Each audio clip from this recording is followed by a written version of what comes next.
Hello ಗೆಳೆಯರೇ, ನಮ್ಮ ಲಾಯಕ್ಸ್ ಪ್ರಸ್ತುತಪಡಿಸುತ್ತಿರುವ ಕನ್ನಡದಲ್ಲಿ ದೈನಂದಿನ ಸುದ್ದಿ ವಿಶ್ಲೇಷಣೆಗೆ ತಮಗೆಲ್ಲರಿಗೂ ಸ್ವಾಗತ. ಇವತ್ತು ನಾವು ನೋಡಲಿದ್ದೇವೆ October 28, 2025 the Hindu ಪತ್ರಿಕೆಯಲ್ಲಿರ್ತಕ್ಕಂಥ important ಆರ್ಟಿಕಲ್ಸ್ಗಳನ್ನು.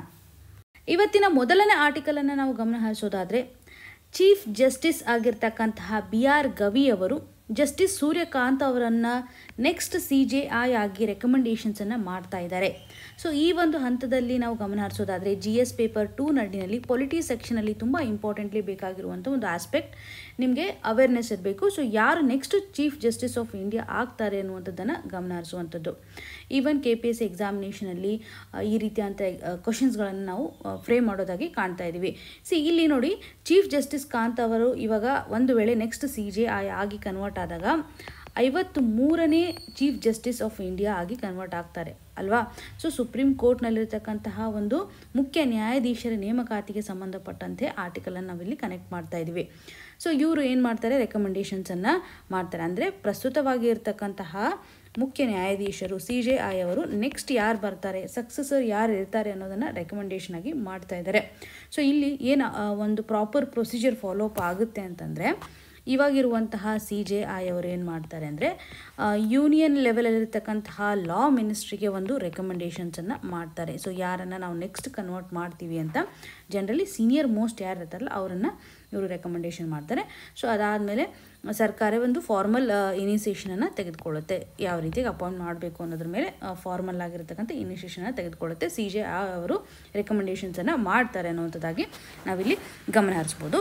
So ಇವಾಗ ನೆಕ್ಸ್ಟ್ ಬರ್ತಾರಲ್ಲ ಸೂರ್ಯಕಾಂತ್ ಅವರು, ಸೊ ಇವರಿಗೆ ಸಂಬಂಧಪಟ್ಟಂತಹ ಕೆಲವೊಂದಿಷ್ಟು ಇಂಪಾರ್ಟೆಂಟ್ ಇನ್ಫಾರ್ಮೇಷನ್ ಅಂತಂತ ಗಮನ ಹರಿಸೋದಾದರೆ, ಇವರು ಹರಿಯಾಣಗೆ ಬಿಲಾಂಗ್ ಆಗ್ತಕ್ಕಂಥವ್ರು, ಹಿಸ್ಸಾರ್ ಪ್ರದೇಶಕ್ಕೆ.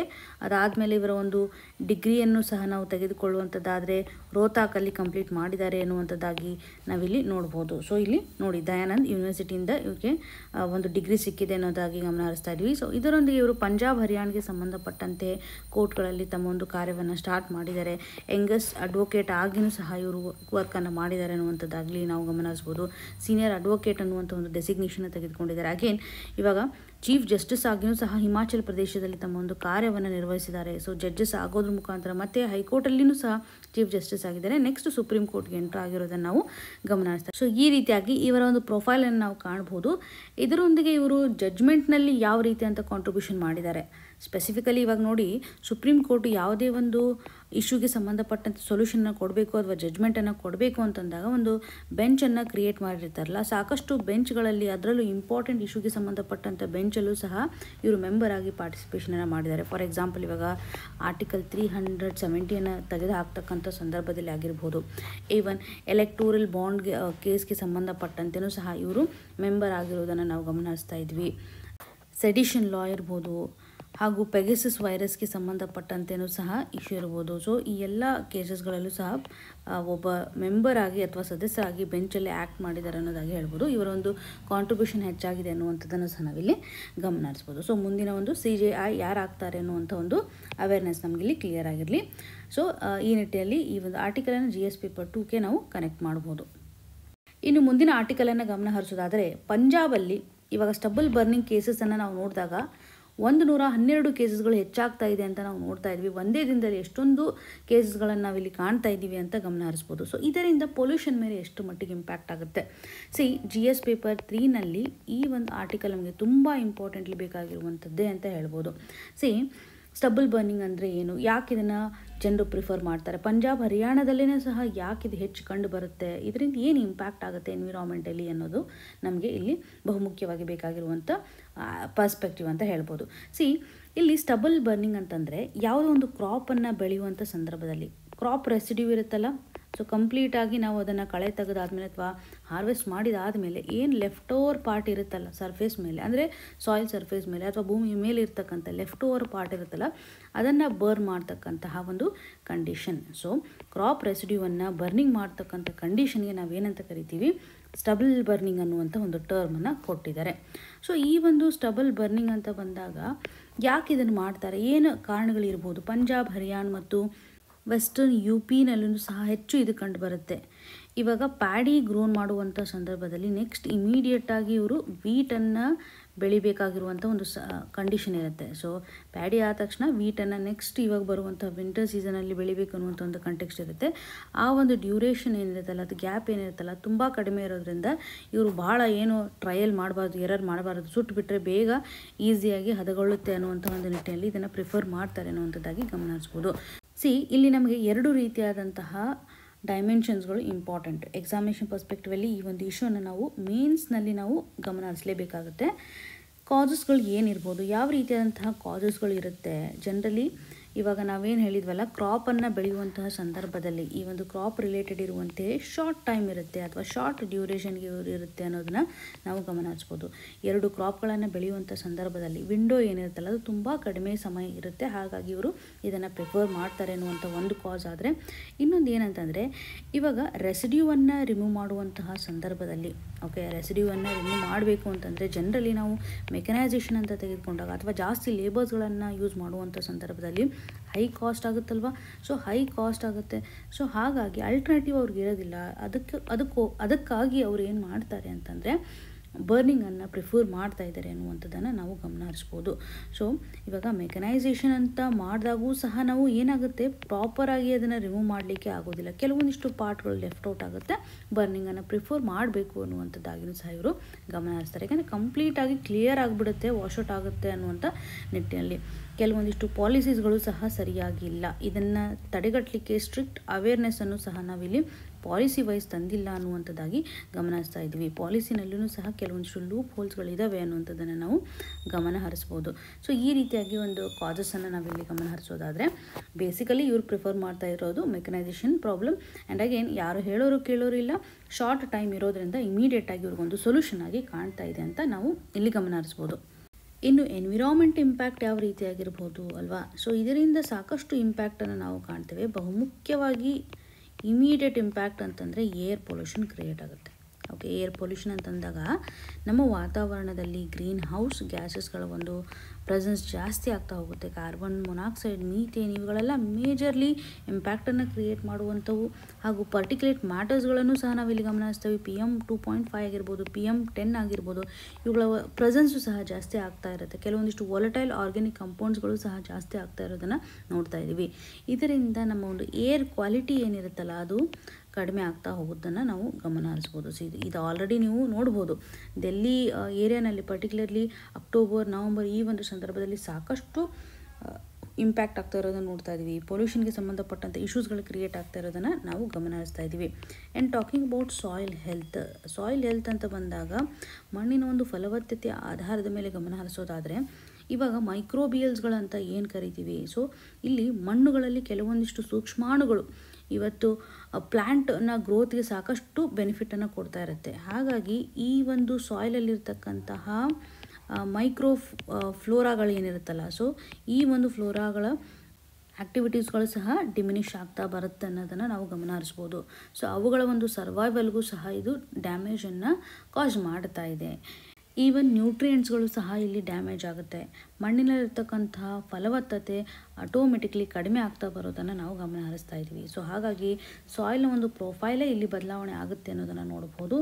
ಬಯೋಡೈವರ್ಸಿಟಿಯ ಒಂದು ಲಾಸು ಸಹ ಇಲ್ಲಿ ಹೆಚ್ಚಾಗುತ್ತೆ. ಬರ್ನಿಂಗ್ ಮಾಡೋದ್ರಿಂದ ಅಲ್ಲಿರ್ತಕ್ಕಂತಹ ಎನಿಮಲ್ಸ್ಗಳು, ಸೊ ನಿಯರ್ ಅಲ್ಲಿರ್ತಕ್ಕಂಥ ಎನಿಮಲ್ಸ್ಗಳಾಗಿರ್ಬೋದು, ಸಾಯಿಲಿರ್ತಕ್ಕಂಥ ಆರ್ಗ್ಯಾನಿಸಮ್ಸ್ ಆಗಿರ್ಬೋದು, ಕೆಲವೊಂದಿಷ್ಟು ವೈಲ್ಡ್ ಲೈಫ್ಗಳು ಸಹ ಡೆತ್ತನ್ನು ಫೇಸ್ ಮಾಡಬೇಕಾಗುತ್ತೆ ಅನ್ನೋದನ್ನು ಗಮನ ಹರಿಸ್ತಾ ಇದ್ದೀವಿ. ಓವರಾಲ್ ಆಗಿ ಇದು ಕ್ಲೈಮೇಟಲ್ಲಿ ಇರ್ತಕ್ಕಂಥ ಸಾಕಷ್ಟು ಚೇಂಜಸ್ಗೆ ಕಾಂಟ್ರಿಬ್ಯೂಷನನ್ನು ಮಾಡ್ತಾ ಇದೆ ಅಲ್ವಾ. ಸಾಕಷ್ಟು ಗ್ಯಾಸಸ್ಗಳನ್ನು ಇದು ಎಮಿಷನ್ ಮಾಡೋದ್ರ ಮುಖಾಂತರ ಕ್ಲೈಮೇಟ್ ಚೇಂಜ್ ಆಗ್ತಾ ಇದೆ. ಗ್ಲೋಬಲ್ ವಾರ್ಮಿಂಗ್ಗೆ ಇದು ಕಾಂಟ್ರಿಬ್ಯೂಷನನ್ನು ಮಾಡ್ತಾ ಇದೆ ಅಂತ ನೋಡ್ಬೋದು. ಈವನ್ ಹೆಲ್ತ್ ಇಂಪ್ಯಾಕ್ಟನ್ನು ಸಹ ಇದು ಕ್ರಿಯೇಟ್ ಮಾಡುತ್ತೆ. ಫಾರ್ ಎಕ್ಸಾಂಪಲ್ ಕೆಲವೊಂದಿಷ್ಟು ರೆಸ್ಪಿರೇಟರಿ ಅಥವಾ ಕಾರ್ಡಿಯೋವೆಸ್ಕ್ಯುಲರ್ ಪ್ರಾಬ್ಲಮ್ಸ್ಗಳನ್ನು ಸಹ ಇದು ಕ್ರಿಯೇಟ್ ಮಾಡುತ್ತೆ. ಟಾಕ್ಸಿಕ್ ಆಗಿರ್ತಕ್ಕಂತಹ ಸ್ಮೋಕ್ ಇಲ್ಲಿ ರಿಲೀಸ್ ಆಗ್ತಾ ಇರೋದ್ರಿಂದ ಇದು ಜನರ ಮೇಲೂ ಸಹ ಇಂಪ್ಯಾಕ್ಟ್ ಆಗುತ್ತೆ. ಮಕ್ಕಳ ಮೇಲೆ ಇದು ಇಂಪ್ಯಾಕ್ಟ್ ಆಗುತ್ತೆ. ಬ್ರೀತಿಂಗ್ ಇಶ್ಯೂಸನ್ನು ಕ್ರಿಯೇಟ್ ಮಾಡ್ತಾ ಇದೆ. ಕೆಲವೊಂದಿಷ್ಟು ಜನಕ್ಕೆ ಐ ಇರಿಟೇಷನನ್ನು ಇದು ಕ್ರಿಯೇಟ್ ಮಾಡುತ್ತೆ. ಹಾಗಾಗಿ ಇದರಿಂದ ಸಾಕಷ್ಟು ಹೆಲ್ತ್ ಇಂಪ್ಯಾಕ್ಟು ಸಹ ಆಗ್ತಾ ಇದೆ ಅನ್ನೋದನ್ನು ನಾವು ಗಮನ ಹರಿಸ್ಬೋದು. ಸೊ ಇಲ್ಲಿ ಅಗ್ರಿಕಲ್ಚರ್ ಲೆವೆಲಲ್ಲಿ ಅಥವಾ ಎಕನಾಮಿಕ್ ಲೆವೆಲಲ್ಲೂ ಸಹ ಇದು ಇಂಪ್ಯಾಕ್ಟನ್ನೇ ಕ್ರಿಯೇಟ್ ಮಾಡ್ತಾಯಿದೆ ಅಲ್ವಾ. ಸೊ ಇಲ್ಲಿ ನೀವು ಗಮನ ಹರಿಸ್ಬೋದು. ಪಬ್ಲಿಕ್ ಹೆಲ್ತು ಸಹ ಇಂಪಾರ್ಟೆಂಟು. ಅದರೊಂದಿಗೆ ಇವಾಗ ಕ್ರಾಪು ಸರಿಯಾಗಿ ಬೆಳೆಸಬೇಕು ಅಂತಂದರೆ ಅಲ್ಲಿ ಸಾಯಿಲ್ ರಿಲೇಟೆಡ್ ಇರ್ತಕ್ಕಂಥ ಪ್ರೊಫೈಲು ಪ್ರಾಪರಾಗಿರಬೇಕು. ಅದರಿಂದ ಮಾತ್ರ ನಾವು ಪ್ರೊಡಕ್ಟಿವಿಟಿಯನ್ನು ಲಾಂಗ್ ಟರ್ಮಲ್ಲಿ ಎನ್ಶೋರ್ ಮಾಡಲಿಕ್ಕೆ ಸಾಧ್ಯತೆ ಇದೆ ಅನ್ನುವಂಥದ್ದನ್ನು ನಾವು ಗಮನ ಹರಿಸ್ಬೋದು.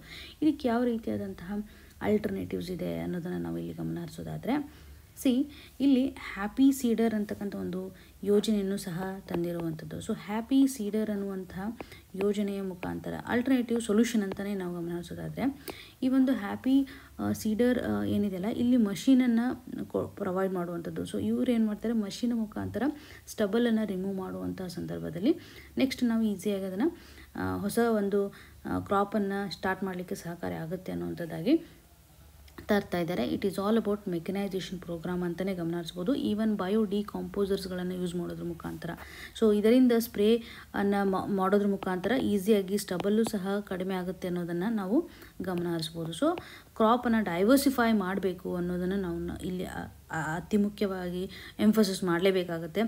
ಕ್ರಾಪ್ ಡೈವರ್ಸಿಫಿಕೇಷನ್ ಮಾಡೋದ್ರಿಂದ ಈ ಒಂದು ಶಾರ್ಟ್ ಟೈಮ್ ಏನಿದೆಯಲ್ಲ ಅದರ ಒಂದು ಪ್ರೆಷರ್ ಕ್ರಿಯೇಟ್ ಆಗಂಗಿಲ್ಲ. ಸೊ ನೆಕ್ಸ್ಟ್ ಇಮಿಡಿಯೇಟಾಗಿ ನಾವು ಒಂದು ಕ್ರಾಪನ್ನು ಬೆಳಿಬೇಕು ಅನ್ನುವಂಥ ಪ್ರೆಷರು ಇಲ್ಲಿ ಕ್ರಿಯೇಟ್ ಆಗೋದಿಲ್ಲ ಅನ್ನೋದನ್ನು ಗಮನಿಸ್ಬೋದು. ಪ್ಯಾರಲ್ ಆಗಿ ಬೇರೆ ಬೇರೆ ಕ್ರಾಪ್ಸ್ಗಳನ್ನು ಸಹ ನಾವಿಲ್ಲಿ ಬೆಳೆಯೋದನ್ನು ಆಲ್ಟರ್ನೇಟಿವ್ ಆಗಿ ಗಮನ ಹರಿಸಬೇಕಾಗುತ್ತೆ. ಈವನ್ ಕೆಲವೊಂದಿಷ್ಟು ಪಾಲಿಸೀಸ್ಗಳಲ್ಲಿ ಸ್ಟ್ರಿಕ್ಟ್ ಆಗಿರ್ತಕ್ಕಂತಹ ಪೆನಾಲ್ಟೀಸ್ಗಳನ್ನು ತರಬೇಕು, ಫೈನ್ಸ್ಗಳನ್ನು ತರಬೇಕು, FIR ಹಾಕಬೇಕು. ಸೊ ಇದರಿಂದ ಏನಾಗುತ್ತೆ, ನಾವು ಈ ಒಂದು ಸ್ಟಬಲ್ ಬರ್ನಿಂಗ್ ಆ್ಯಕ್ಟಿವಿಟೀಸ್ಗಳನ್ನ ತಡೆಗಟ್ಟಲಿಕ್ಕೆ ಸಾಧ್ಯತೆ ಇದೆ. ಅವೇರ್ನೆಸ್ಸನ್ನು ಸಹ ಜಾಸ್ತಿ ತರಬೇಕು. ಜನರಲ್ಲಿ ಅವೇರ್ನೆಸ್ ಅಂತ ಬಂದಾಗ ಆಟೋಮೆಟಿಕಲಿ ಸಾಕಷ್ಟು ಇಶ್ಯೂಸ್ಗಳು ಅಡ್ರೆಸ್ ಆಗುತ್ತೆ. ಸೊ ಈ ಒಂದು ಸಂದರ್ಭದಲ್ಲಿ ಎಷ್ಟು ಇಂಪ್ಯಾಕ್ಟನ್ನು ಇದು ಕ್ರಿಯೇಟ್ ಮಾಡ್ತಾ ಇದೆ ಅನ್ನುವಂಥ ಅವೇರ್ನೆಸ್ ಇವಾಗ ನೋಡಿ, ಕೆಲವೊಂದಿಷ್ಟು ರೀಜನ್ಸ್ಗಳಲ್ಲಿ ಮಾತ್ರ ಇದಾಗ್ತಾ ಇದೆ. ಪಂಜಾಬ್, ಹರಿಯಾಣ ಆಗಿರ್ಬೋದು ಅಥವಾ ವೆಸ್ಟರ್ನ್ UPನಲ್ಲಿ ಹೆಚ್ಚಾಗ್ತಾ ಇದೆ. ಸೊ ಹಾಗಾಗಿ ಆ ಒಂದು ಏರಿಯಾನಲ್ಲಿ ಅವೇರ್ನೆಸ್ಸನ್ನು ಜಾಸ್ತಿ ತರಬೇಕು ಅನ್ನುವಂಥದ್ದಾಗಿ ನಾವಿಲ್ಲಿ ಗಮನ ಹರಿಸ್ತಾ ಇದ್ದೀವಿ. ಸೊ ಈ ಒಂದು ನಿಟ್ಟಿನಲ್ಲಿ ಮೇನ್ಸ್ ಪರ್ಸ್ಪೆಕ್ಟಿವಲ್ಲಿ ಇದು ಬಹುಮುಖ್ಯವಾಗಿ ಬೇಕಾಗಿರ್ತಕ್ಕಂತಹ ಇಶ್ಯೂ ಅಂತಲೇ ಗಮನ ಹರಿಸ್ಬೋದು. ಇನ್ನು ಮುಂದಿನ ಆರ್ಟಿಕಲನ್ನು ಗಮನ ಹರಿಸೋದಾದರೆ, ಡಿಜಿಟಲ್ ಅರೆಸ್ಟ್ಗೆ ಸಂಬಂಧಪಟ್ಟಂತೆ ಸುಪ್ರೀಂ ಕೋರ್ಟು ಸಹ ಕೆಲವೊಂದಿಷ್ಟು ವೀವ್ಸನ್ನು ಇಲ್ಲಿ ಕೊಡ್ತಾ ಇದೆ. ಅಗೇನ್ ಪ್ರೆಸಿಡೆಂಟ್ ಅವರು ಸಹ ಡಿಜಿಟಲ್ ಅರೆಸ್ಟ್ಗೆ ಸಂಬಂಧಪಟ್ಟಂತೆ ಎಷ್ಟು ಥ್ರೆಟನ್ನು ಇದು ಕ್ರಿಯೇಟ್ ಮಾಡ್ತಾ ಇದೆ ಅಂತ ಎಂಫೋಸಿಸ್ ಮಾಡಿರೋದಾಗಿಯೂ ಸಹ ಗಮನ ಹರಿಸ್ತಾ ಇದ್ದೀವಿ. ಇಲ್ಲಿ ಸುಪ್ರೀಂ ಕೋರ್ಟ್ ಜನರಲಿ ಇವಾಗ ಸೆಂಟ್ರಲ್ ಬ್ಯೂರೋ ಆಫ್ ಇನ್ವೆಸ್ಟಿಗೇಷನ್ಸ್ಗೆ ಈ ಒಂದು ಇಶ್ಯೂಗೆ ಸಂಬಂಧಪಟ್ಟಂತೆ ಒಂದು ನಿಗಾ ವಹಿಸಬೇಕು ಅನ್ನುವಂಥದ್ದಾಗಿಯೂ ಸಹ ಹೇಳ್ತಾ ಇದ್ದಾರೆ. ಪರ್ಟಿಕ್ಯುಲರ್ಲಿ ಇವಾಗ ಸೈಬರ್ ಕ್ರೈಮ್ಸ್ಗಳು ಅಥವಾ ಸೈಬರ್ ಫ್ರಾಡ್ ಆ್ಯಕ್ಟಿವಿಟೀಸ್ಗಳು ತುಂಬ ಜಾಸ್ತಿ ಆಗ್ತಾ ಇದೆ. ಈ ಒಂದು ಹಂತದಲ್ಲಿ ನಾವು ಗಮನ ಹರಿಸೋದಾದರೆ ಪಬ್ಲಿಕ್ನ ಅವೇರ್ನೆಸ್ ತುಂಬ ಇಂಪಾರ್ಟೆಂಟು. ಇದರಿಂದ ನಾವು ಈ ಒಂದು ಸೈಬರ್ ಕ್ರೈಮ್ ಸಿಸ್ಟಮ್ಮಿಂದಾಗಿ ವಿಕ್ಟಿಮ್ ಆಗೋದನ್ನು ತಡೆಗಟ್ಟಲಿಕ್ಕೆ ಸಾಧ್ಯತೆ ಇದೆ. ಇಲ್ಲಿ ಕೆಲವೊಂದಿಷ್ಟು ಟೈಪ್ಸ್ಗಳಿದ್ದಾವೆ. ಇವಾಗ ನಾವು ಸೈಬರ್ ಕ್ರೈಮ್ ಅಂತಂದಾಗ ಅಥವಾ ಸೈಬರ್ ಫ್ರಾಡ್ಸ್ಗಳಂತಂದರೆ ಸಾಕಷ್ಟು ವಿಧಗಳನ್ನು ನೋಡ್ತೇವೆ. ಇವಾಗ ನೋಡಿ, ಡಿಜಿಟಲ್ ಅರೆಸ್ಟ್ ಅಂತಲೇ ಗಮನ ಹರಿಸಿದಾಗ ಕೆಲವೊಂದಿಷ್ಟು ಜನ ಏನು ಮಾಡ್ತಾರೆ ಅಂತಂದರೆ, ನಾವು ಗೌರ್ಮೆಂಟ್ ಆಫೀಷಿಯಲ್ಸ್ಗಳು ಅನ್ನುವಂಥದ್ದಾಗಿ ಫೇಕ್ ಐಡಿಯನ್ನು ಕ್ರಿಯೇಟ್ ಮಾಡ್ಕೊಂಡಿರ್ತಾರೆ. ಸೊ ನಾವು ಇವಾಗ ಪೊಲೀಸ್ ಡಿಪಾರ್ಟ್ಮೆಂಟಿಂದ ಕಾಲ್ ಮಾಡ್ತಾ ಇದ್ದೀವಿ ಅಥವಾ ಇನ್ಕಮ್ ಟ್ಯಾಕ್ಸ್ ಆಫೀಸಿಂದ ಕಾಲ್ ಮಾಡ್ತಾ ಇದ್ದೀವಿ. ಸೊ ಗೌರ್ಮೆಂಟ್ ಆಫೀಷಿಯಲ್ಸ್ ಅಥವಾ ಅಥಾರಿಟಿ ಅನ್ನುವಂಥದ್ದಾಗಿ ಅವರು ಒಂದು ಫೇಕ್ ಇಮೇಜನ್ನು ಕ್ರಿಯೇಟ್ ಮಾಡೋದ್ರ ಮುಖಾಂತರ ಜನರಲ್ಲಿ ಒಂದು ಪ್ಯಾನಿಕ್ನೆಸ್ಸನ್ನು ಕ್ರಿಯೇಟ್ ಮಾಡ್ತಾರೆ. ಇವಾಗ ನಾವು ಇನ್ಕಮ್ ಟ್ಯಾಕ್ಸ್ ಡಿಪಾರ್ಟ್ಮೆಂಟಿಂದ ಕಾಲ್ ಮಾಡ್ತಾ ಇದ್ದೀವಿ ಅಂತ ಏನಾದರೂ ಒಂದು ಮನಿಗೆ ಸಂಬಂಧಪಟ್ಟಂತೆ ಅವ್ರಿಗೆ ಕ್ಲೇಮ್ ಮಾಡೋದ್ರ ಮುಖಾಂತರ ಅವರಲ್ಲಿರ್ತಕ್ಕಂತಹ ಮನಿಯನ್ನು ಉಡಾಯಿಸ್ತಾರೆ. ಸೊ ಇದರ ಆಧಾರದ ಮೇಲೆ ನಾವು ನೋಡ್ಬೋದು, ಡಿಜಿಟಲ್ ಅರೆಸ್ಟ್ ಅಂತ ನೋಡಿದಾಗ ಗೌರ್ಮೆಂಟ್ ಆಫೀಷಿಯಲ್ಸ್ನ ನೇಮ್ ಇಟ್ಕೊಂಡು ಈ ರೀತಿಯಾಗಿ ಮಾಡ್ತಾರೆ ಅನ್ನುವಂಥದ್ದಾಗಿ ನಾವು ಗಮನ ಹರಿಸ್ಬೋದು. ಇದರೊಂದಿಗೆ ಆನ್ಲೈನ್ ಲೆವೆಲಲ್ಲೂ ಸಹ ಸಾಕಷ್ಟು ಸ್ಕ್ಯಾಮ್ಸ್ಗಳಾಗ್ತಾ ಇರುತ್ತೆ. ಫಾರ್ ಎಕ್ಸಾಂಪಲ್, ಇವಾಗ ಫೇಕಾಗಿ work from home. So work from home, ನೀವು ಕೆಲಸ ಮಾಡಿ ನಾವು ನಿಮಗೆ ದುಡ್ಡು ಕೊಡ್ತೇವೆ, ಮನೆಯಿಂದಲೇ ನೀವು ಮಾಡ್ಬೋದು ಅನ್ನುವಂಥದ್ದಾಗಿ ವರ್ಕ್ ಫ್ರಮ್ ಹೋಮ್ ಏನಿದೆಯಲ್ಲ, ಸೊ ಇದರ ಆಧಾರದ ಮೇಲೆ ಸಾಕಷ್ಟು ಫ್ರಾಡ್ ಆ್ಯಕ್ಟಿವಿಟೀಸ್ಗಳು ನಡೀತಾ ಇದ್ದಾವೆ. ಹಾಗೂ ಮಾಲ್ವೇರ್ ಆಗಿರಬಹುದು, ರ್ಯಾನ್ಸಮ್ವೇರ್ ಆಗಿರ್ಬೋದು. ಸೊ ಈ ರೀತಿಯಾದಂಥ ಸಾಫ್ಟ್ವೇರ್ಸ್ಗಳನ್ನು ಸಹ ಇನ್ಸ್ಟಾಲ್ ಮಾಡೋದ್ರ ಮುಖಾಂತರ ಏನೇನು ಪರ್ಸ್ನಲ್ ಇನ್ಫಾರ್ಮೇಷನ್ಸ್ಗಳು ನಿಮ್ಮ ಒಂದು ಕಂಪ್ಯೂಟರ್ಸ್ಗಳಲ್ಲಿದೆ ಅದನ್ನು ಅವರು ಎಲ್ಲ ಫೈಲ್ಸ್ಗಳನ್ನು ಈಸಿಯಾಗಿ ತೆಗೆದುಕೊಳ್ಳಿಕ್ಕೆ ಅಥವಾ ಇನ್ಫಾರ್ಮೇಷನ್ಸನ್ನು ಸ್ಟೀಲ್ ಮಾಡಲಿಕ್ಕೆ ಈ ರೀತಿಯಾದ ಸಾಫ್ಟ್ವೇರ್ಸ್ಗಳನ್ನು ಯೂಸ್ ಮಾಡ್ಕೋತಾರೆ ಅಂತಲೂ ಸಹ ನಾವು ಗಮನಿಸ್ಬೋದು. ಸೈಬರ್ ಬುಲ್ಲಿಂಗ್ ಆ್ಯಕ್ಟಿವಿಟೀಸ್ಗಳನ್ನು ಸಹ ನಾವಿಲ್ಲಿ ಹೆಚ್ಚು ಕಂಡುಬರೋದಾಗಿ ಕಾಣ್ತಾ ಇದ್ದೀವಿ. ಸೊ ಸೈಬರ್ ಬುಲ್ಲಿಂಗ್ ಆಗಿರಬಹುದು, ಈವನ್ ಸೈಬರ್ ಸ್ಪೈಯಿಂಗ್ ಅಂತ ಕರಿತೀವಿ. ಇವೆಲ್ಲ ಸೈಬರ್ ಕ್ರೈಮ್ಗೆ ಸಂಬಂಧಪಟ್ಟಂಥ ಒಂದು ಇಶ್ಯೂ ಅಂತಲೇ ಹೇಳ್ಬೋದು. ಅಂದರೆ ಪರ್ಸ್ನಲಿ ಅವ್ರು ನಿಮ್ಮನ್ನ ಟ್ಯಾಕಲ್ ಮಾಡ್ತಾ ಬರ್ತಾರೆ. ಪ್ರೈವೇಟ್ಲಿ ನಿಮ್ಮ ಒಂದು ಆ್ಯಕ್ಟಿವಿಟೀಸ್ಗಳಿಗೆ ಏನಿರುತ್ತೆ, ನಿಮ್ಮ ನೆಟ್ವರ್ಕಿಂಗ್ ಸಿಸ್ಟಮ್ ಯಾವ ರೀತಿಯಾಗಿರುತ್ತೆ ಮತ್ತು ನಿಮ್ಮ ಒಂದು ಸೇಫ್ಟಿಗೂ ಸಹ ಒಂದು ಥ್ರೆಟ್ಟನ್ನು ಕ್ರಿಯೇಟ್ ಮಾಡುವಂತಹ ಕಾರ್ಯಗಳನ್ನು ನಾವಿಲ್ಲಿ ಕಾಣ್ತಾ ಇದ್ದೀವಿ. ಸೊ ಇದ್ರ ಬಗ್ಗೆ ನಮಗೆ ಹೆಚ್ಚು ಅವೇರ್ನೆಸ್ ಇರಬೇಕು ಅಂತ ಹೇಳ್ಬೋದು. ಈವನ್ ATM ಇರ್ತಕ್ಕಂಥ ನಂಬರ್ಸ್ಗಳನ್ನು ಸಹ ಯೂಸ್ ಮಾಡೋದ್ರ ಮುಖಾಂತರ, ಅಂದರೆ ಅನ್ಅಥರೈಸ್ಡ್ ಟ್ರಾನ್ಸಾಕ್ಷನು ಸಹ ಮಾಡುವಂಥದ್ದಾಗಿ ಇವೆಲ್ಲನೂ ಸಹ ಇವತ್ತು ತಂತ್ರಜ್ಞಾನದ ಕ್ಷೇತ್ರದಲ್ಲಿ ಆಗ್ತಾ ಇರುವಂತಹ ಭಯಾನಕ ಕೃತ್ಯಗಳಂತಲೇ ಹೇಳ್ಬೋದು. ಗ್ಲೋಬಲ್ ಲೆವೆಲಲ್ಲಿ ಕೆಲವೊಂದಿಷ್ಟು ಸೈಬರ್ ಸೆಕ್ಯುರಿಟಿಯನ್ನು ತಡೆಗಟ್ಟಲಿಕ್ಕೆ ಕನ್ವೆನ್ಷನ್ಸ್ಗಳಿದ್ದಾವೆ. ಸೊ ಇದರ ಆಧಾರದ ಮೇಲೆಯೂ ಸಹ ನಾವು ನೋಡೋದಾದರೆ ಬುಡಾಪೆಸ್ಟ್ ಅಂತಕ್ಕಂಥ ಒಂದು ಕನ್ವೆನ್ಷನ್, ಸೈಬರ್ ಕ್ರೈಮ್ಗೆ ಸಂಬಂಧಪಟ್ಟಂತೆ ಬುಡಾಪೆಸ್ಟ್ ಕನ್ವೆನ್ಷನ್ ಅಂತ ನಾವು ಏನು ಗಮನ ಹರಿಸ್ತೀವಿ. ಸೊ ಇದನ್ನು 2004 ಜಾರಿಗೆ ತರಲಾಗಿತ್ತು. ಸೊ ಇಲ್ಲಿ ಪ್ರಾಪರಾಗಿ ಸೈಬರ್ ಕ್ರೈಮ್ಗೆ ಸಂಬಂಧಿಸಿದಂತೆ ಒಂದು ಲೀಗಲ್ ಫ್ರೇಮ್ವರ್ಕನ್ನು ತರಬೇಕು, ಕೆಪಾಸಿಟಿ ಬಿಲ್ಡಿಂಗನ್ನು ಎನ್ಹಾನ್ಸ್ ಮಾಡಬೇಕು ಅಂತ. ಭಾರತ ಇದಕ್ಕೆ ಸಿಗ್ನೇಟರಿಯನ್ನು ಮಾಡಿಲ್ಲ ಅನ್ನುವಂಥದ್ದಾಗಿಯೂ ಸಹ ನಾವು ಗಮನ ಹರಿಸ್ಬೋದು. ಅಂದರೆ ಗ್ಲೋಬಲ್ ಲೆವೆಲಲ್ಲಿ ಇನಿಷಿಯೇಟಿವ್ಸ್ಗಳು ಇದ್ದಾವೆ ಅಂತ ನಾವು ನೋಡ್ತಾ ಇದ್ದೀವಿ. ಈವನ್ ಇಂಟರ್ನೆಟ್ ಗವರ್ನೆನ್ಸ್ ಫೋರಮ್ ಅನ್ನುವಂಥದ್ದಾಗಿಯೂ ಸಹ ಗ್ಲೋಬಲ್ ಲೆವೆಲಲ್ಲಿ ಇರುವಂಥ ಒಂದು ಮಲ್ಟಿ ಸ್ಟೇಕ್ ಹೋಲ್ಡರ್ ಪ್ಲ್ಯಾಟ್ಫಾರ್ಮ್ ಅನ್ನುವಂಥದ್ದಾಗಿಯೇ ಇಲ್ಲಿ ಗಮನ ಹರಿಸ್ತಾ ಇದ್ದೀವಿ. ಇಲ್ಲಿ ಭಾರತದಲ್ಲಿ ಸ್ಪೆಸಿಫಿಕಲಿ ನೋಡೋದಾದರೆ ಇನ್ಫಾರ್ಮೇಷನ್ ಟೆಕ್ನಾಲಜಿ IT ಆ್ಯಕ್ಟ್ ಅಂತ ನಾವು ಗಮನ ಹರಿಸ್ತೀವಿ. IT ಆ್ಯಕ್ಟ್ಗೆ ಸಂಬಂಧಿಸಿದಂತೆ 2000 ಇಸ್ವಿನಲ್ಲಿ ತಂದಿರುವಂಥ ಇನ್ಫಾರ್ಮೇಷನ್ ಟೆಕ್ನಾಲಜಿ ಆ್ಯಕ್ಟ್ ಅಂತಲೇ ಹೇಳ್ಬೋದು. ಈವನ್ 2023 ತಂದಿರುವಂತಹ digital personal data protection act. Okay, so ಈ ಒಂದು ಆ್ಯಕ್ಟು ಸಹ ಸಹಕಾರಿಯಾಗುತ್ತೆ ಡಿಜಿಟಲ್ ಲೆವೆಲಲ್ಲಿ ಇರ್ತಕ್ಕಂಥ ಫ್ರಾಡ್ ಆ್ಯಕ್ಟಿವಿಟೀಸ್ಗಳನ್ನು ತಡೆಗಟ್ಟಲಿಕ್ಕೆ ಅನ್ನೋದನ್ನಾಗಿ ಗಮನ ಹರಿಸ್ತಾ ಇದ್ದೀವಿ. ಇನ್ಸ್ಟಿಟ್ಯೂಷನ್ ಲೆವೆಲಲ್ಲೂ ಸಹ ಕೆಲವೊಂದಿಷ್ಟು ಫ್ರೇಮ್ವರ್ಕನ್ನು ತರ್ತಾ ಇದ್ದಾರೆ. ಬಟ್ ಏನಾಗ್ತಾ ಇದೆ ಅಂದರೆ ಪ್ರಾಪರಾಗಿ ನಾವು ಈ ಒಂದು ಇಶ್ಯೂಸನ್ನು ಅಡ್ರೆಸ್ ಮಾಡಲಿಕ್ಕೆ ಆಗ್ತಾ ಇಲ್ಲ. ಸೊ ಇಮಿಡಿಯೇಟಾಗಿ ಈ ಒಂದು ಇಶ್ಯೂಸನ್ನು ಅಡ್ರೆಸ್ ಮಾಡಲಿಕ್ಕೆ ಆಗ್ತಾಯಿಲ್ಲ. ಈ ಒಂದು ಸೈಬರ್ ಸೆಕ್ಯುರಿಟಿಗೆ ಸಂಬಂಧಪಟ್ಟಂತೆ ಹೇಗೆ ಅಟ್ಯಾಕ್ ಆಗುತ್ತೆ, ಸೊ ಯಾವ ರೀತಿಯಾದಂಥ ಮೇಜರ್ಸ್ಗಳನ್ನು ತೆಗೆದುಕೊಳ್ಬೇಕು, ಇನ್ಫ್ರಾಸ್ಟ್ರಕ್ಚರ್ಸ್ಗಳನ್ನು ನಾವು ಹೆಚ್ಚು ಎನ್ಹಾನ್ಸ್ ಮಾಡಬೇಕು, ಕೆಪಾಸಿಟಿ ಬಿಲ್ಡಿಂಗನ್ನು ತರಬೇಕು, ಅವೇರ್ನೆಸ್ಸನ್ನು ತರಬೇಕು ಅನ್ನುವಂಥ ಒಂದು ಡೈಮೆನ್ಷನ್ಸನ್ನು ನಾವಿಲ್ಲಿ ಕನೆಕ್ಟ್ ಮಾಡ್ಬೋದು. ಇನ್ನು ಮುಂದಿನ ಆರ್ಟಿಕಲನ್ನು ಗಮನ ಹರಿಸೋದಾದರೆ start for north south carbon market cooperation ಅನ್ನುವಂಥದ್ದಾಗಿ ಕಾಣ್ತಾ ಇದ್ದೀವಿ. ಈ ಒಂದು ಆರ್ಟಿಕಲ್ ಅಡಿಯಲ್ಲಿ ಭಾರತ ಮತ್ತು ಯುರೋಪಿಯನ್ ಯೂನಿಯನ್ ಮಧ್ಯೆ ಈ ಒಂದು ಕಾರ್ಬನ್ ಮಾರ್ಕೆಟಿಂಗ್ಗೆ ಸಂಬಂಧಪಟ್ಟಂತಹ ಇಶ್ಯೂಸನ್ನು ಅಥವಾ ಮೇಜರ್ ಬ್ಯಾರಿಯರ್ಸ್ಗಳು ಅಥವಾ ಅಡೆತಡೆಗಳು ಯಾವ ರೀತಿಯಾಗಿದೆ ಅನ್ನೋದ್ರ ಬಗ್ಗೆ ಇಲ್ಲಿ ಎಂಫೋಸಿಸ್ ಮಾಡ್ತಾ ಇದ್ದಾರೆ. ಸೊ ಕಾರ್ಬನ್ ಮಾರ್ಕೆಟ್ ಅಂತ ಬಂದಾಗ ಇವಾಗ ಪ್ರೆಸೆಂಟ್ ಕಂಡೀಷನಲ್ಲಿ ಗ್ಲೋಬಲ್ ವಾರ್ಮಿಂಗನ್ನು ತಡೆಗಟ್ಟಲಿಕ್ಕೆ ಒಂದು ಇಂಪಾರ್ಟೆಂಟ್ ಮೆಕ್ಯಾನಿಸಮ್ ಅಂತಲೇ ಹೇಳ್ಬೋದು.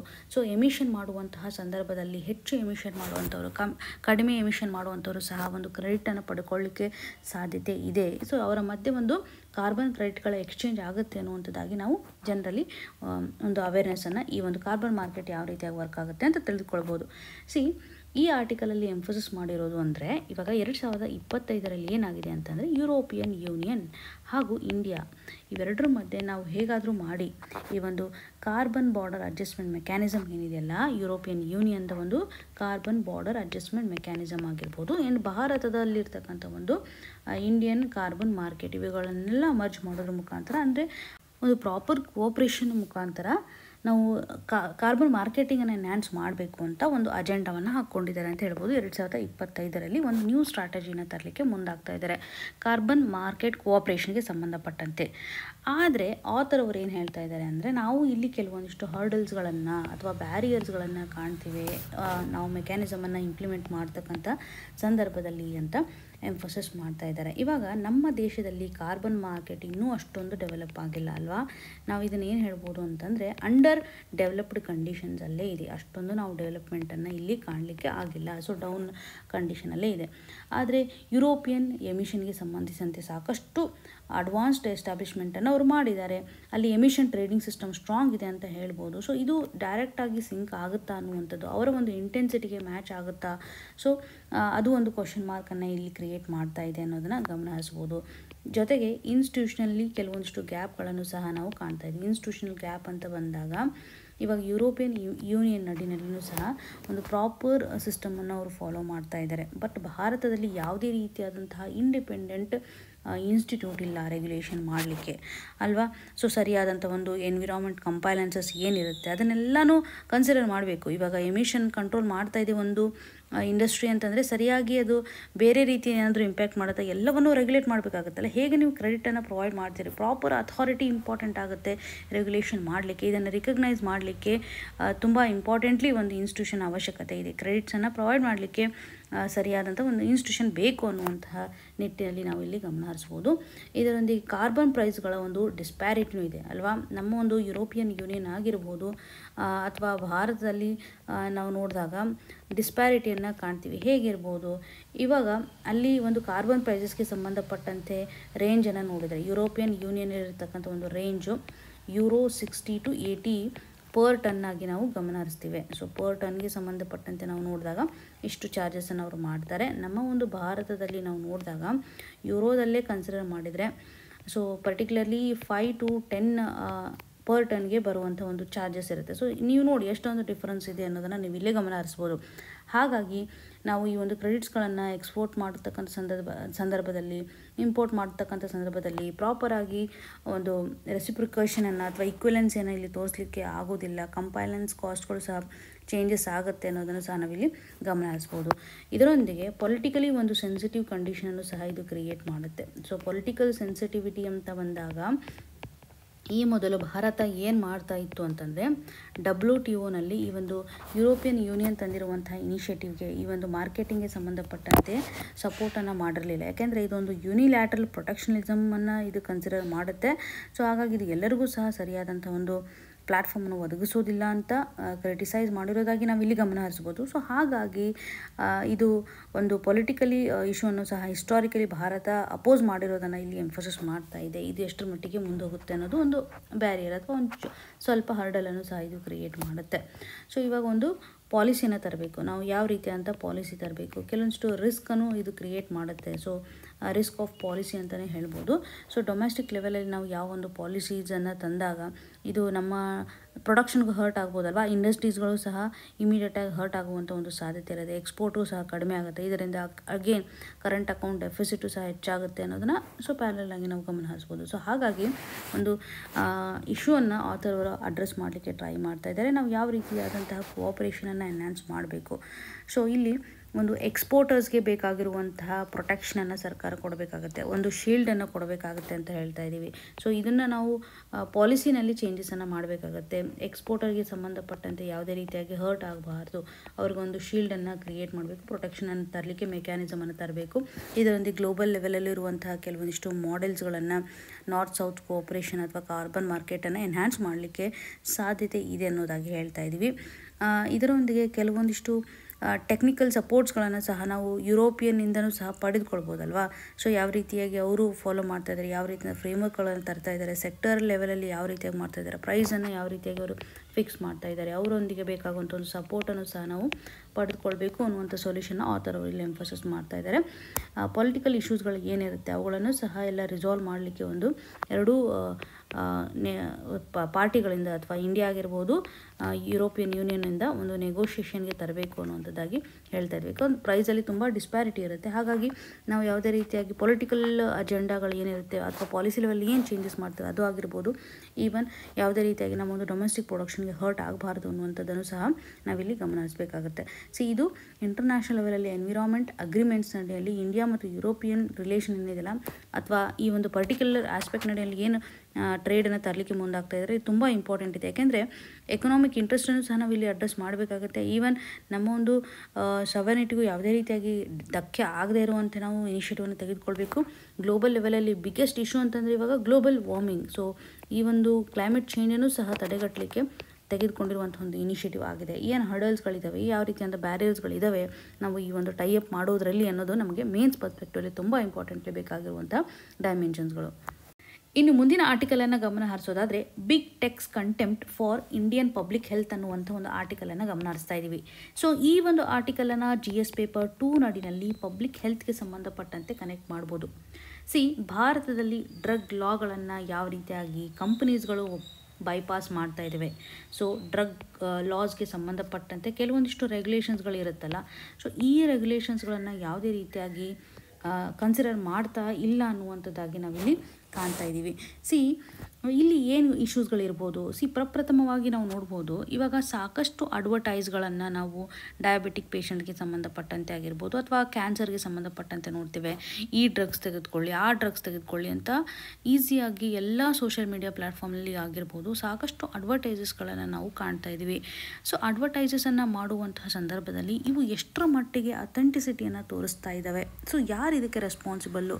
ಸೊ ಇವಾಗ ಕನ್ಸ್ಯೂಮರ್ಸ್ಗಳ ಒಂದು ಪರ್ಚೇಸಿಂಗ್ ಬಿಹೇವಿಯರನ್ನು ಅಡ್ವರ್ಟೈಸ್ಮೆಂಟ್ಗಳು ಏನು ಮಾಡ್ತವೆ, ಇನ್ಫ್ಲೂಯೆನ್ಸ್ ಮಾಡುತ್ತೆ ಅಲ್ವಾ.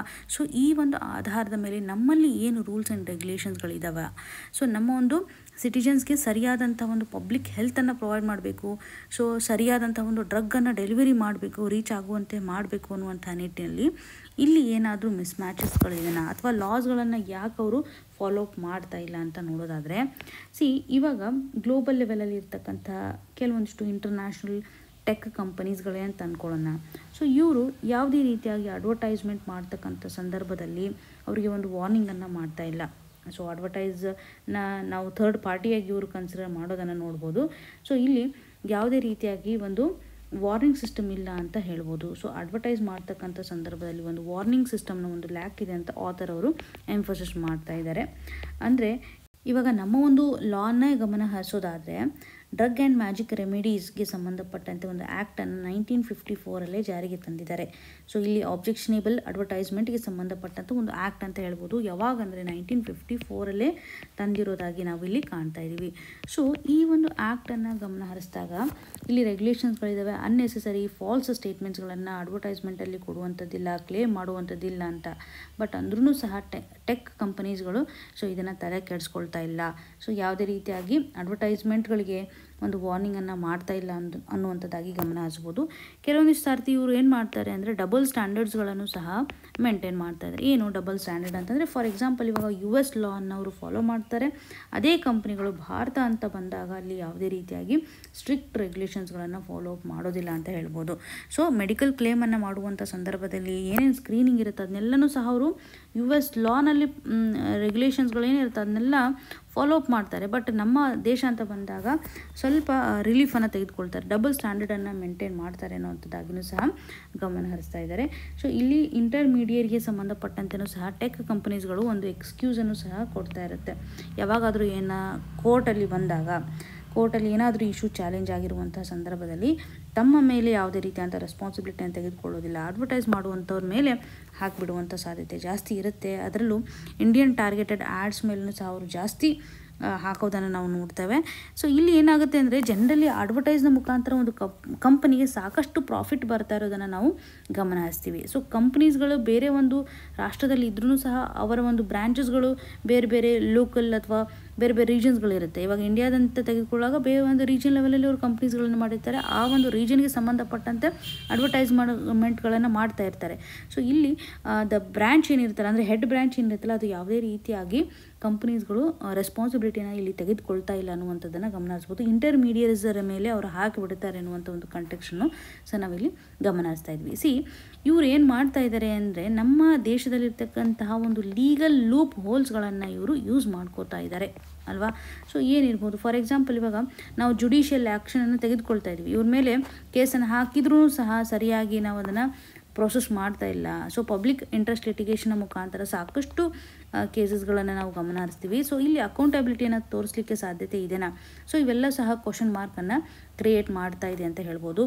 ಕೆಲವೊಂದು ಸರ್ತಿ ಏನಾಗುತ್ತೆ ಅಂತಂದರೆ ಬಿಗ್ ಕಂಪನೀಸ್ಗಳಿಗೆ ಒಂದು ಇಮ್ಯುನಿಟಿನೂ ಸಹ ಕ್ರಿಯೇಟ್ ಆಗುತ್ತೆ.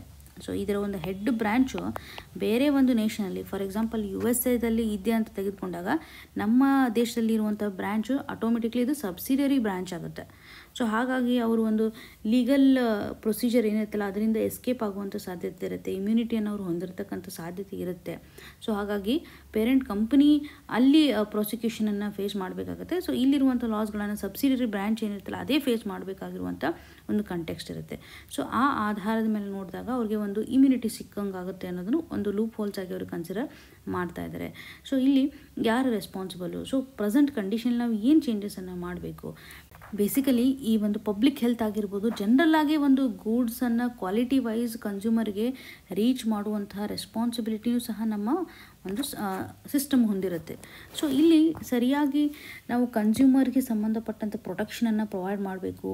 ಕೆಲವೊಂದಿಷ್ಟು ಡಿಜಿಟಲ್ ಹೆಲ್ತ್ ಲಾಸ್ಗಳನ್ನು ತರೋದ್ರ ಮುಖಾಂತರ. ಅಂದರೆ ನಮಗೆ ಪ್ರಾಪರಾಗಿ ಗೊತ್ತಾಗುತ್ತೆ ಡಿಜಿಟಲ್ ಹೆಲ್ತ್ ಲಾ ಅಂತ ಏನಾದರೂ ಬಂದಾಗ ಸೆಲ್ಫ್ ಮೆಡಿಕೇಷನ್ ಅವೇರ್ನೆಸ್ ಆಗಿರ್ಬೋದು. ಸೊ ನಾವು ಹೇಗೆ ಸರಿಯಾದಂತಹ ಒಂದು ಇನ್ಫಾರ್ಮೇಷನ್ಸನ್ನು ಪಡೆದುಕೊಳ್ಬೇಕು, ಸೊ ಯಾವ ರೀತಿಯಾದಂತಹ ರೆಮಿಡೀಸ್ಗಳನ್ನು ತೆಗೆದುಕೊಳ್ಬೇಕು, ಯಾವ ರೀತಿಯಾಗಿ ನಾವು ಡಿಸೀಸಸ್ಗಳನ್ನು ಪ್ರಿವೆಂಟ್ ಮಾಡ್ಬೋದು, ಸೊ ಯಾವ ರೀತಿಯಾಗಿ ಒಂದು ಡ್ರಗ್ನ ಎಫೆಕ್ಟಿವ್ನೆಸ್ ಇದೆ, ಇವುಗಳನ್ನೆಲ್ಲ ಅಂಡರ್ಸ್ಟ್ಯಾಂಡ್ ಮಾಡ್ಕೊಳ್ಳಿಕ್ಕೆ ಕನ್ಸ್ಯೂಮರ್ ಪ್ರೊಟೆಕ್ಷನನ್ನು ನಾವಿಲ್ಲಿ ಎನ್ಹ್ಯಾನ್ಸ್ ಮಾಡಬೇಕು ಅಂತಂದರೆ ಡಿಜಿಟಲ್ ಹೆಲ್ತ್ಗೆ ಸಂಬಂಧಪಟ್ಟಂತೆ ಲಾಗಳನ್ನು ಎನ್ಫೋರ್ಸ್ ಮಾಡಬೇಕು ಅಥವಾ ಸ್ಟ್ರಾಂಗ್ ಮಾಡಬೇಕು ಇನ್ನೂ ಅನ್ನೋಂಥದ್ದಾಗಿ ಗಮನ ಹರಿಸ್ತಾ ಇದ್ದೀವಿ.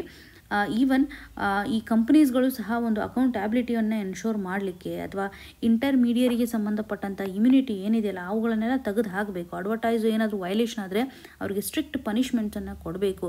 US ಹಾಗೂ ಯುರೋಪಿಯನ್ ಯೂನಿಯನಲ್ಲಿ ಯಾವ ರೀತಿಯಾಗಿ ಅವರು ಮಾಡ್ತಾ ಇದ್ದಾರಲ್ಲ ಅದೇ ರೀತಿಯಾದಂತಹ ಸ್ಟ್ರಿಕ್ಟ್ ಲಾಸ್ಗಳನ್ನು ಇಲ್ಲಿ ತರಬೇಕು. ಇದರಿಂದ ನಾವು ಇಶ್ಯೂವನ್ನು ಅಡ್ರೆಸ್ ಮಾಡ್ಬೋದು ಅನ್ನುವಂಥದ್ದಾಗಿ ಇಲ್ಲಿ ಗಮನ ಹರಿಸ್ತಾ ಇದ್ದೀವಿ. ಸೊ ಪರ್ಟಿಕ್ಯುಲರ್ಲಿ ಈ ಒಂದು ಆರ್ಟಿಕಲಿಂದ ಡಿಜಿಟಲ್ ಎಕಾನಮಿಯನ್ನು ಸಹ ಎನ್ಹ್ಯಾನ್ಸ್ ಮಾಡೋದ್ರ ಮುಖಾಂತರ ಡಿಜಿಟಲ್ ಹೆಲ್ತ್ಗೆ ಸಂಬಂಧಪಟ್ಟಂಥ ಡಿಜಿಟಲ್ ಎಕಾನಮಿಕ್ ಆಸ್ಪೆಕ್ಟ್ನ ಆಧಾರದ ಮೇಲೆ ಪಬ್ಲಿಕ್ ಹೆಲ್ತನ್ನು ಹೇಗೆ ಅಡ್ರೆಸ್ ಮಾಡಲಿಕ್ಕೆ ಮುಂದಾಗುತ್ತೆ. ಸೊ ಪಬ್ಲಿಕ್ ಹೆಲ್ತು ಸಹ ಇಂಪಾರ್ಟೆಂಟ್. ಸೊ ಡಿಜಿಟಲ್ ಪ್ಲ್ಯಾಟ್ಫಾರ್ಮ್ ಮುಖಾಂತರ ಪಬ್ಲಿಕ್ ಹೆಲ್ತನ್ನು ಅಡ್ರೆಸ್ ಮಾಡುವಂಥ ಒಂದು ಕನೆಕ್ಟಿವಿಟಿ ಏನಿದೆಯಲ್ಲ ಸೊ ಅದು ಈ ಒಂದು ಆರ್ಟಿಕಲಿಂದ ಹೈಲೈಟ್ ಆಗ್ತಾ ಇರುವಂಥದ್ದನ್ನು ಗಮನ ಹರಿಸ್ತಾ ಇದ್ವಿ. ಟೆಕ್ನಾಲಜಿಕಲ್ ಇನೋವೇಷನ್ಸ್ ಮತ್ತು ಕನ್ಸ್ಯೂಮರ್ ಪ್ರೊಟೆಕ್ಷನ್ಗೆ ಸಂಬಂಧಪಟ್ಟಂಥ ಆಸ್ಪೆಕ್ಟನ್ನು ನಾವಿಲ್ಲಿ ಕವರ್ ಮಾಡ್ಬೋದು. ಇವತ್ತಿನ question of the day section ಅಡಿನಲ್ಲಿ ಡಿಜಿಟಲ್ ಅರೆಸ್ಟ್ ಅಂದರೆ ಏನು ಅಂತ ಕೇಳಿದ್ದಾರೆ. ಸುಪ್ರೀಂ ಕೋರ್ಟು ಈ ಒಂದು ವಿಷಯಕ್ಕೆ ಸಂಬಂಧಪಟ್ಟಂತೆಯೂ ಸಹ ಎಂಫೋಸಿಸ್ ಮಾಡ್ತಾ ಇರೋದ್ರಿಂದ ಈ ರೀತಿಯಾದಂಥ ಟರ್ಮ್ಸ್ಗಳು ನಮಗೆ ತುಂಬ ಇಂಪಾರ್ಟೆಂಟ್ ಆಗುತ್ತೆ. ಸೈಬರ್ ಸೆಕ್ಯೂರಿಟಿ ಅಂತ ಬಂದಾಗ ಇಲ್ಲಿರುವಂತಹ ಟರ್ಮಿನಾಲಜೀಸ್ಗಳು ಪ್ರಿಲಿಮ್ಸ್ ಪರ್ಸ್ಪೆಕ್ಟಿವಲ್ಲಿ ನಮಗೆ ಸಹಕಾರಿ ಆಗುತ್ತೆ. ಹಾಗಿದ್ರೆ ಇದಕ್ಕೆ ಸರಿಯಾದ ಉತ್ತರವನ್ನು ಕಮೆಂಟ್ ಸೆಕ್ಷನಲ್ಲಿ ಮೆನ್ಷನ್ ಮಾಡಿ ಅಂತ ಹೇಳ್ತಾ ಆಲ್ ದಿ ವೆರಿ ಬೆಸ್ಟ್. ಧನ್ಯವಾದಗಳು.